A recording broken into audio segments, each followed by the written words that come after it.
Good morning all of you.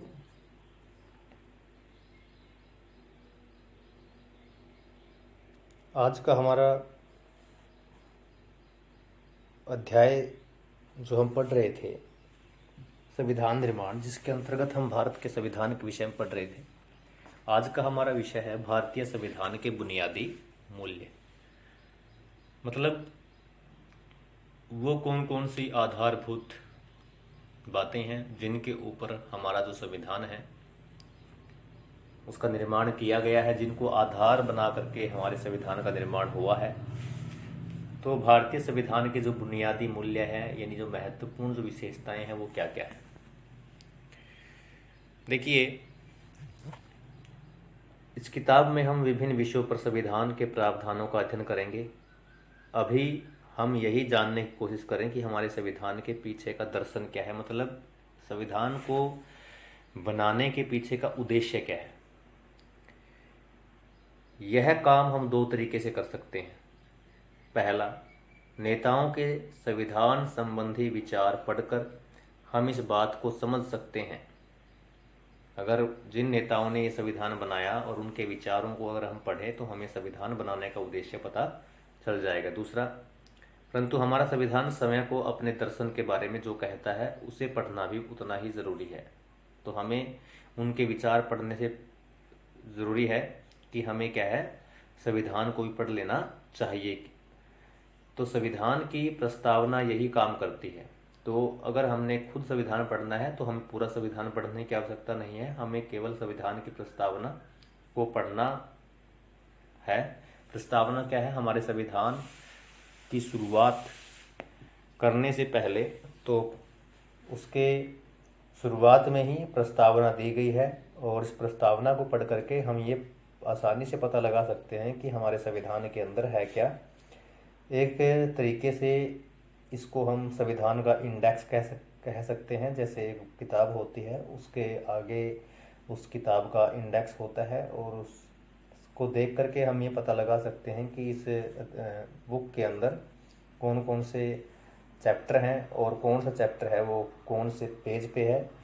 तो ये लगा के चलो कि जो संविधान है, संविधान का की प्रस्तावना को देखने मात्र से ही हमें ये पता लग जाएगा, उसको पढ़ करके, कि संविधान के अंदर है क्या, संविधान के जो बुनियादी मूल्य है वो क्या है, किन बुनियादी मूल्यों के ऊपर संविधान क्या करता है, काम करता है। उसके बाद देखिए, सपने और वायदे। आप में से कुछ को भारतीय संविधान निर्माताओं की सूची में एक बड़ा नाम ना होने पर हैरानी होगी, यानी महात्मा गांधी का नाम। वे संविधान सभा के सदस्य नहीं थे, पर संविधान सभा के अनेक सदस्यों जो थे उनके विचारों के अनुयायी थे, यानी उनको मानते थे। 1931 में अपनी एक पत्रिका यंग इंडिया में उन्होंने संविधान से अपनी अपेक्षा के बारे में लिखा। तो संविधान से महात्मा गांधी जी की अपेक्षा क्या थी, वो क्या चाहते थे कि कैसा संविधान है वो होना चाहिए। तो वो चाहते थे कि मैं ऐसा संविधान चाहता हूँ जिसे गुलामी और अधीनता से मुक्त करे जो भारत को। मैं ऐसे भारत के लिए प्रयास करूँगा जिसे सबसे गरीब व्यक्ति भी अपना माने और उसे लगे कि देश के को बनाने में उसकी भी भागीदारी है। ऐसा भारत जिसमें लोगों का उच्च वर्ग और निम्न वर्ग ना रहे। ऐसा भारत जिसमें सभी समुदाय के लोग मिलजुल के रहे। ऐसे भारत में छुआछूत और शराब जैसी नशीली चीज़ों के लिए कोई जगह ना हो। औरतों को भी मर्दों के समान अधिकार मिले। मैं इससे कम पर संतुष्ट नहीं होऊंगा। तो ये महात्मा गांधी जी के विचार थे कि वो संविधान से चाहते क्या थे, उनकी क्या अपेक्षाएं थी संविधान से।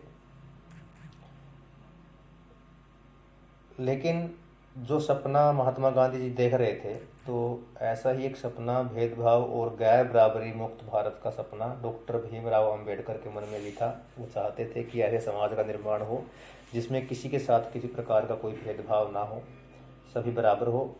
जिन्होंने संविधान निर्माण में महत्वपूर्ण भूमिका निभाई। असमानता कैसे दूर की जा सकती है, इस बारे में उनके विचार दूसरों से अलग थे।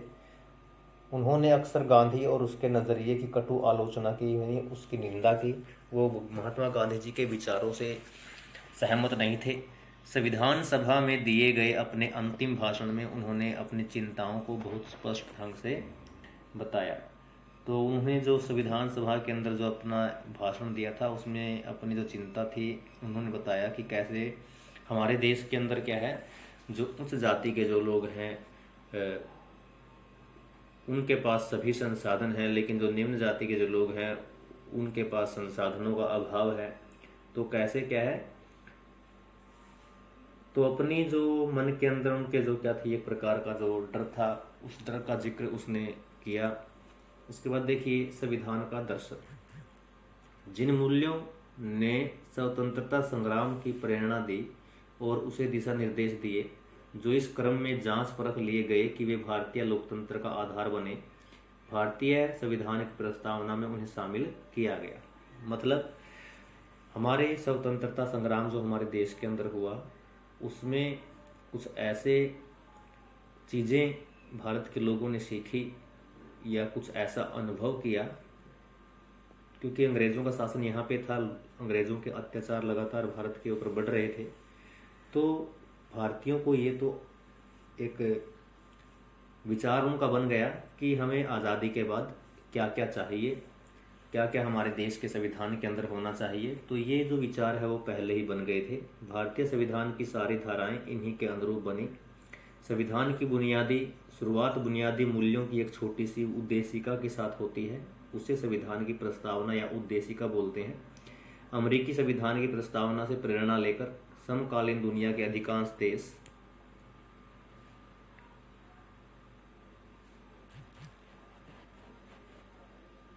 संविधान की शुरुआत एक प्रस्तावना के साथ करते हैं। तो अमेरिकी संविधान के अंदर सबसे पहले जो प्रस्तावना है, उद्देशिका है, वो जोड़ी गई और उसके बाद दुनिया के अनेक देशों ने क्या किया, अमेरिका के संविधान की प्रस्तावना का अनुसरण किया। आइए हम अपने संविधान की प्रस्तावना को बहुत सावधानी से पढ़ें और उसमें आए प्रत्येक शब्द के मतलब को समझें। संविधान की प्रस्तावना लोकतंत्र पर एक खूबसूरत कविता के जैसी लगती है। इसमें वह दर्शन शामिल है, वह उद्देश्य शामिल है जिस पर पूरे संविधान का निर्माण हुआ। यह दर्शन सरकार के किसी भी कानून और फैसले के मूल्यांकन और परीक्षण का मानक तय करता है। इसके सहारे परखा जा सकता है कि कौन कानून, कौन फैसला अच्छा या बुरा है। इसमें भारतीय संविधान की आत्मा बसती है। तो भारतीय संविधान की जो प्रस्तावना है उसको भारतीय संविधान की आत्मा भी कहा जाता है। उसके बाद देखिए, तो भारत के संविधान की जो उद्देशिका है उसके बारे में थोड़ा सा पढ़ते हैं। इसमें जो ये सेंटर में दिया गया है, देखिए, हम भारत के लोग भारत को एक संपूर्ण प्रभुत्व संपन्न समाजवादी पंथ निरपेक्ष लोकतंत्रात्मक गणराज्य बनाने के लिए तथा उसके समस्त नागरिकों को सामाजिक, आर्थिक और राजनैतिक न्याय, विचार, अभिव्यक्ति, विश्वास, धर्म और उपासना की स्वतंत्रता, प्रतिष्ठा और अवसर की समता प्राप्त कराने के लिए तथा उन सब में व्यक्ति की गरिमा और राष्ट्र की एकता और अखंडता सुनिश्चित करने वाली बंधुता बढ़ाने के लिए दृढ़ संकल्प होकर अपनी संविधान सभा में आज तारीख 26 नवंबर 1949 मिति मार्गशीर्ष शुक्ला सप्तमी संवत 2006 विक्रमी, तो ये भारतीय जो कैलेंडर है उसके अनुसार ये तिथि है या डेट है लिखी हुई है, को अधिकतर इस संविधान को अंगीकृत, अधिनियमित और आत्मर्पित करते हैं। उसके बाद देखिए, प्रभुत्व संपन्न क्या है, तो एक एक जो शब्द है इसको हम थोड़ा सा डिटेल में पढ़ेंगे। तो जो जो शब्द इसके अंदर आए हैं, पहला इसमें आया हम भारत के लोग, भारत को, तो भारत के संविधान का निर्माण और अधिनियमन भारत के लोगों ने अपने प्रतिनिधियों के माध्यम से किया है, न कि इसे किसी राजा या बाहरी आदमी ने उन्हें दिया है। यानी भारत का जो संविधान है, हमने क्या किया, हमारे यहाँ पे प्रांतीय असेंबलियों के चुनाव हुए, हमने क्या किया, अपने प्रतिनिधियों का चुनाव किया। हमारे द्वारा चुने गए जो प्रतिनिधि हैं उन्होंने क्या किया, संविधान सभा के सदस्यों का चुनाव किया। तो इस प्रकार हम कह सकते हैं कि संविधान सभा के जो सदस्य हैं उनका चुनाव भी एक तरीके से हमारे द्वारा चुने गए जो लोग हैं उनके द्वारा हुआ है। उसके बाद देखिए, तो ये जो है किसी राजा ने या किसी बाहरी शक्ति ने इसको हमारे ऊपर थोपा नहीं है। इसके बाद अगला जो शब्द है वो है समाजवाद। समाज में संपदा सामूहिक रूप से पैदा होती है। समाज के अंदर जो संपदा है, ज़मीन के अंदर जो भी हमारे संसाधन हैं, जो जो भी हमारे आसपास जो पाया जाता है, वो सभी क्या है, एक राष्ट्र की संपत्ति है। और समाज में उनका बंटवारा समता समानता के साथ होना चाहिए कि अगर देश के अंदर कोई चीज़ है तो उसका बंटवारा क्या है, सभी में बराबर रूप में होना चाहिए। सरकार ज़मीन और उद्योग धंधों को हकदारी से जुड़े कायदे कानून इस तरह बनाए हैं कि सामाजिक आर्थिक असमानताएं कम हो। तो इस प्रकार समाजवादी का मतलब क्या है कि देश के अंदर क्या है, जो अमीर गरीब के बीच का जो अंतर है वो ज़्यादा ना बढ़े। और तो इसी को समाजवादी जो सोच है वो कहा जाता है। तो हमारे संविधान के अंदर क्या है, समाजवादी जो विचारधारा है उसके ऊपर जोर दिया गया है।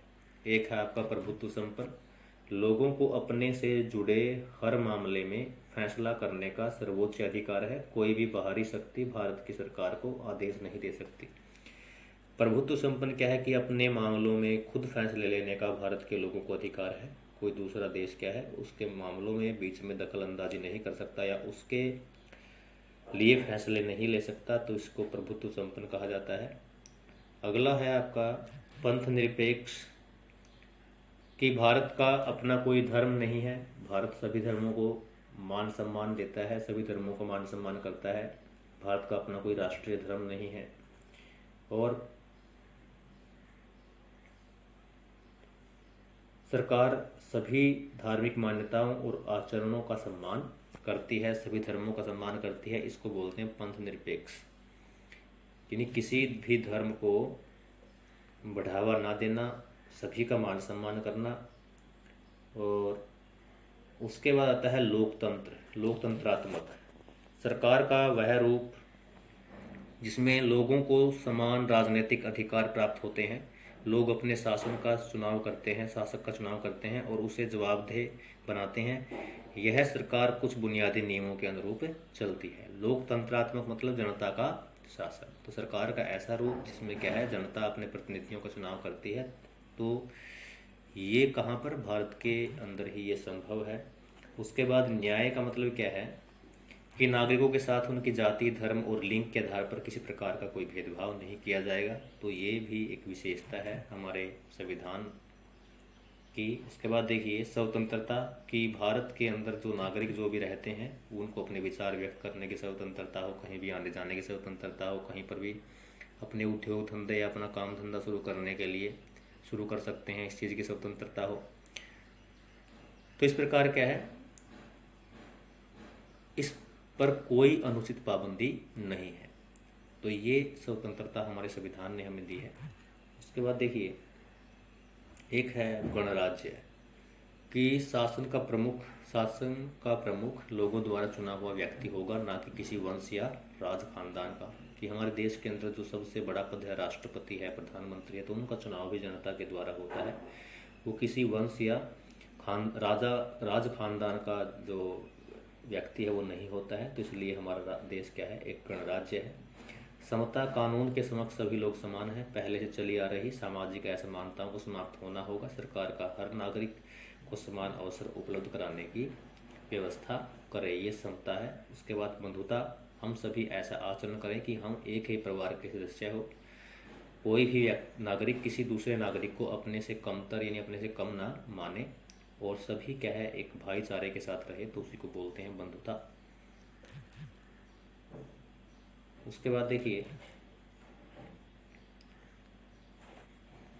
अब आता है संस्थाओं का स्वरूप, कि संविधान सिर्फ मूल्यों और दर्शन का बयान भर नहीं है। जैसा कि हमने पहले जिक्र किया है कि संविधान इन मूल्यों को संस्थागत रूप देने की कोशिश है। जिसे हम भारत का संविधान कहते हैं, उसका अधिकांश हिस्सा इन्हीं व्यवस्थाओं को तय करता है।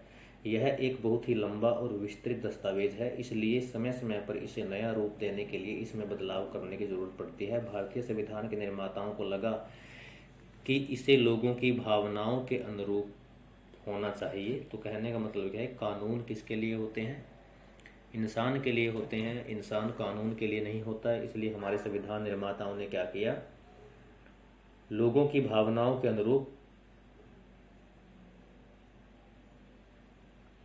उनको पता था कि हमें लोगों की भावनाओं के अनुरूप चलना चाहिए और समाज में हो रहे बदलावों से दूर नहीं रहना चाहिए। उन्होंने इस पवित्र और स्थायी और ना बदले जा सकने वाले कानून के रूप में नहीं देखा था, इसलिए उन्होंने बदलावों के साथ साथ समय समय पर शामिल करने का प्रावधान भी इसके अंदर रखा। इन बदलावों को संविधान संशोधन किया कहा जाता है। तो संविधान में जो बदलाव होते हैं, जो चीज़ें समय के साथ ठीक नहीं रहती तो उनके अंदर बदलाव कर दिया जाता है, तो उसको संविधान संशोधन कहते हैं।